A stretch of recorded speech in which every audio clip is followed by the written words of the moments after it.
be looking at a turn-of-the-century Mokcingbird whistle built by the Lunkenheimer company.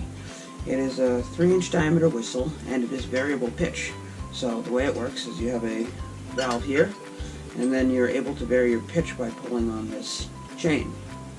One of the issues with this whistle is when you pull on the chain, the ram inside does not come down, as you can see. This could be a couple of issues. One, the spring might be too tight, or there might be an interference issue between the bell and the piston inside the bell.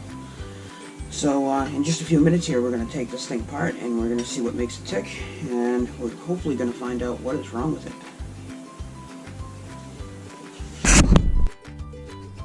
So here we are at the bench. We're going to grab a screwdriver and we're going to start pulling this bell apart. There are 3 screws holding the bell onto the bell bracket, which is right here. Once I pull these 3 screws out, the bell will just slide off.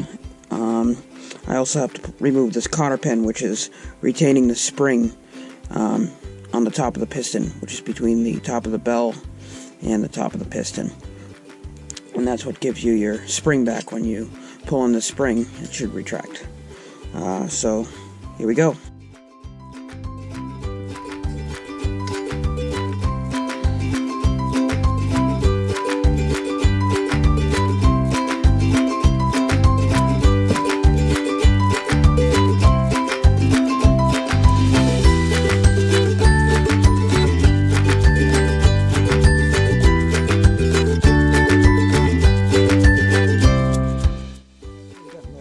Off of the rest of the whistle, and I believe I found the issue.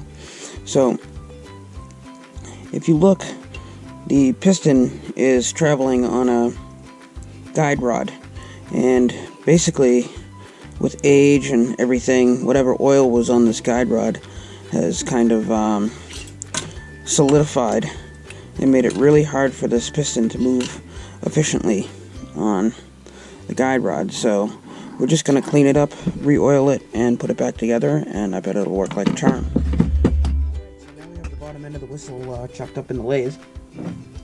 Basically all we're going to do is try to unscrew the guide rod. We have the guide rod in the chuck, and the bell mount is screwed into the guide rod. So hopefully once I start unscrewing it, the guide rod will come out with no problems. The next order of business from there on will be to polish the guide rod with some Scotch-Brite and then maybe some high fine grit sandpaper. So here we go, let's give it a try.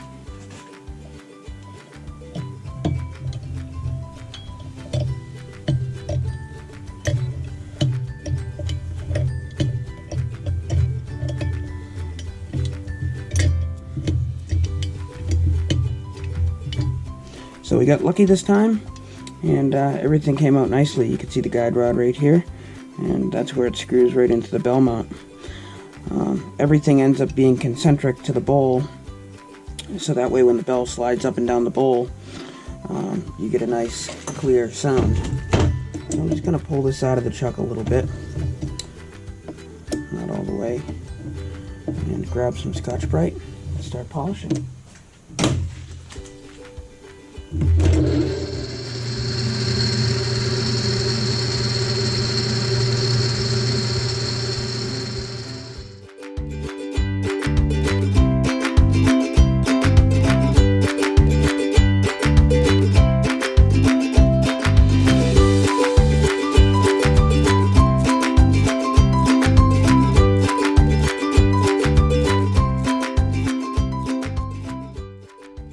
So one of the things I always like to do when I have these apart is clean the inside of the bell. Over the course of time, if people who are using these correctly, they should be oiling the bell and the piston as it's getting, slid back and forth. It's always good to oil moving parts, and you get a buildup of kind of like burnt oil cake in there. So I'm just using kind of like a slide mold cleaner. It's basically a brake cleaner. Spray a little bit of in there.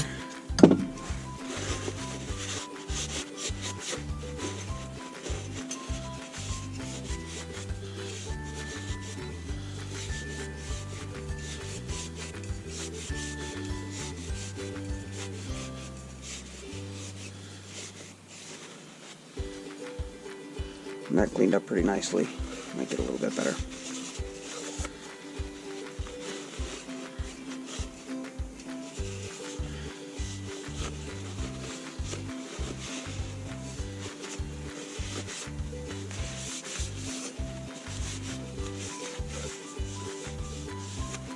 Another thing I'm always quite fond of doing while I have these whistles apart is polishing the bell in the lathe. It's a really easy step you can take, and it goes a long way to making your whistles look a lot better. So, where this one's fairly clean all the way around, I'm just going to start with some gray Scotch Brite. And then I'm going to move it right into high grit sandpaper. I'm probably going to go straight to 2000 and see how that turns out. You might have to run some 1000 in between. So, here we go.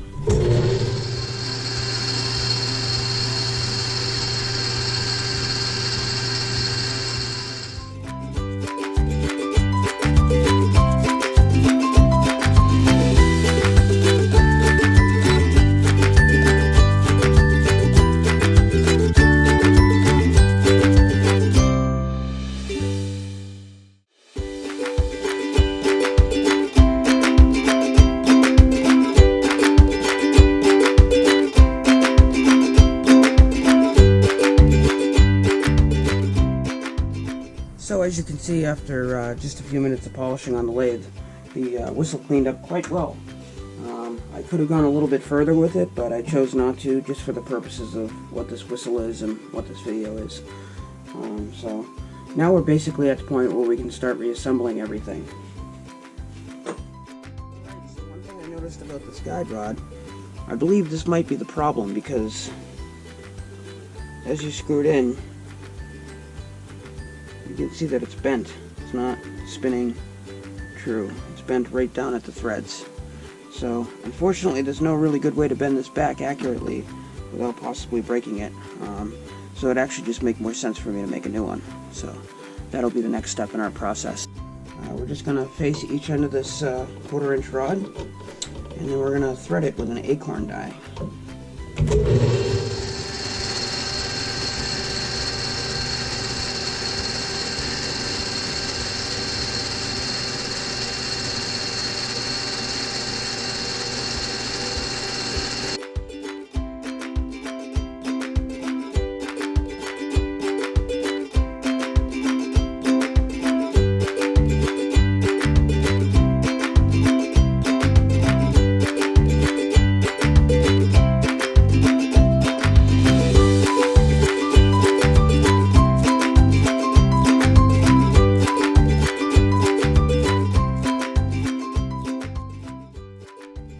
Well, in the process of setting up, I discovered that we needed to switch lathes. So now we are on our 13-inch South Bend. It's a nice little machine, big machine, at least for me. Works pretty well. Basically what we're going to be doing now is we're going to be using an acorn die to cut the new threads in this guide rod. I recommend acorn dies over flat dies for many reasons. Just so you know, this is an acorn die. Alright, and it goes in one of these holders like this. Now, one of the reasons I recommend this is because in this holder, your acorn die is adjustable. You can actually crush this a little bit and change the diameter, your thread pitch diameter on your thread. If you're cutting a particularly hard or material, you know, with threads that aren't as easy to cut, you can start with a larger pitch diameter and work your way into your final diameter. It'll give you a really nice finish. When these threads are done, they come out looking like they came off of a single point machine or a screw machine. These acorn dies are actually used in screw machines primarily, so that's where they get their name from. Actually, it's their acorn shape. But anyways, I'll demonstrate threading with an acorn die here. This whole process is just going to be done by hand, just because I don't need to power thread with these, but that is possible. You can do that, as that's how they work in screw machines.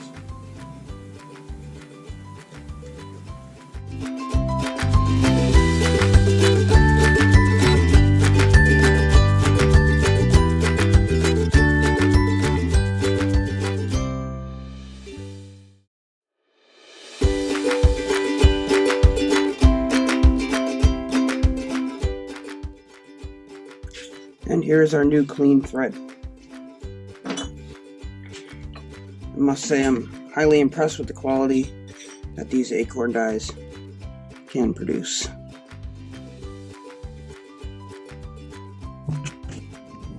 Alright, so we're back in the 9-inch, and one more thing I want to do before I finish this up is tap the hole in the bell mount.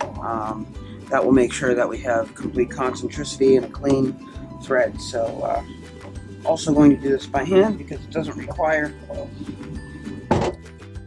any automation.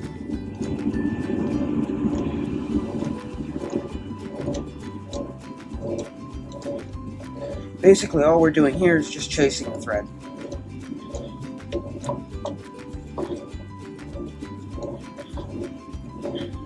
And it's about 5/8 of an inch deep.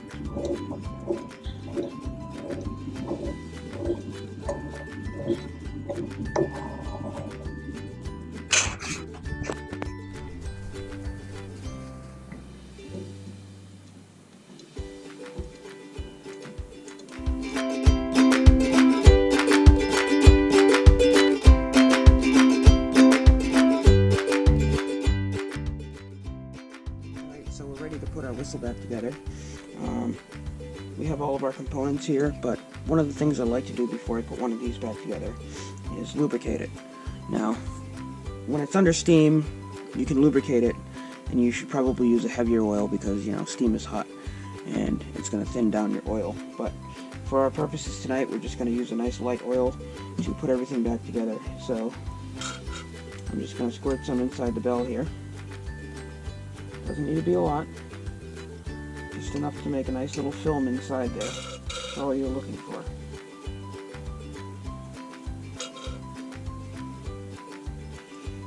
Now, I'll let that sit.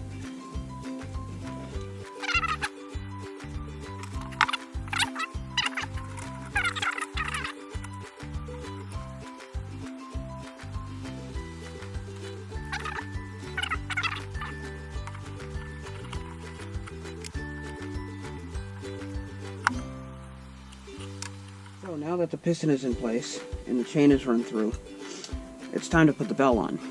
Now the easiest way I've found to do that is to use a piece of steel wire and run it through the coil spring.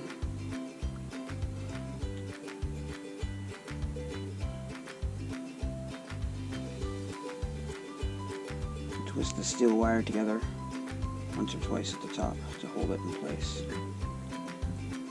Alright, what this is going to do is it's going to allow me to fish the coil spring up through the slot in the bell where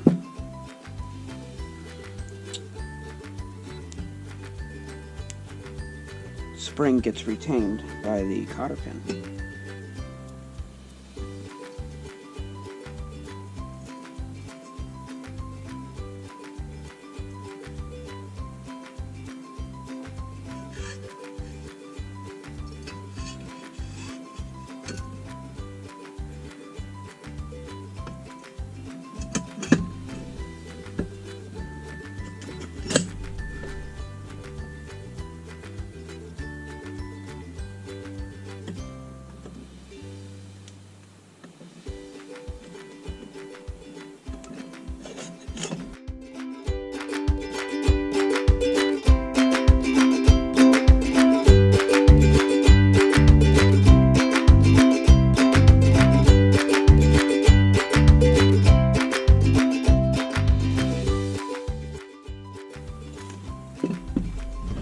Now our whistle is back together.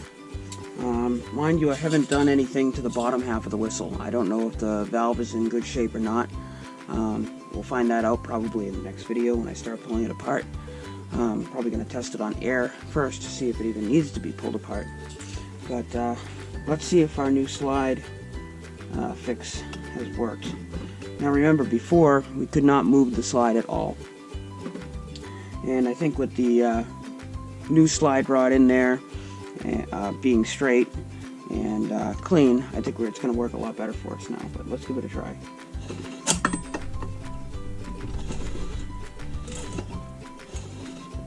It's perfect. No squeaking, nice and lubricated. I think that'll sound nice. Well, everybody, that concludes tonight's video. So we cleaned up this little Mokcingbird whistle. Got the slide working on it. Didn't do anything to the lower end of the whistle, but we may not need to, so we'll find that out later on. I hope you guys enjoyed this video. If you did, please hit that subscribe button and hit that like button, and I'll see you next time.